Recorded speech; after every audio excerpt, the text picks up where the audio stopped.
So we're here today to put digital branding on the spot. So Andy, there's been a lot of people talking lately about digital branding, which is interesting because it's one of the first forms of digital media and marketing and oftentimes people's least exciting. So what is it about digital branding that has people talking now? There's so many new technologies for delivery of ads and being able to make sure that something is working the way that they want it to, that people are investing more money in this. So that means that people are talking about it more. Yeah, I suppose whenever people start to shift dollars and invest more somewhere, people talk about it. But what exactly makes digital branding an effective means for branding and marketing? One is that it's really measurable. So being able to measure the results of a campaign.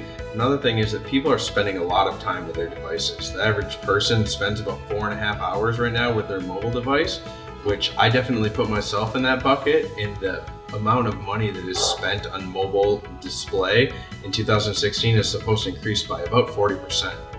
Yeah, and I think my wife would put me in there too. Now, you mentioned measurability. What are some of the things you're using to measure the effectiveness of a campaign? Because I imagine it's come a long way since impressions and click-through ratios.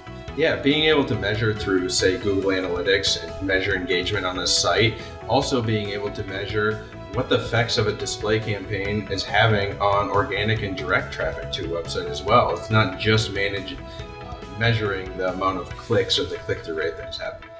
When you're looking at all those different campaigns, I mean, there's a lot to look at, but then you start to make decisions on the strategy of where you're going to place those ads. So do you put those ads on a publisher site direct? Do you put them on an ad network? Should you go programmatic? What's the most effective way to do that? A mix of the three would probably be what I would recommend. You have direct publisher buys where you're getting guaranteed inventory or certain placement and you're getting a quality website, but not everybody goes to the same website. So being able to extend that reach on using an ad network, for example, would be a good spot to be able to reach those people in a variety of places. So using a mix of different ways is what would be the best recommendation for me.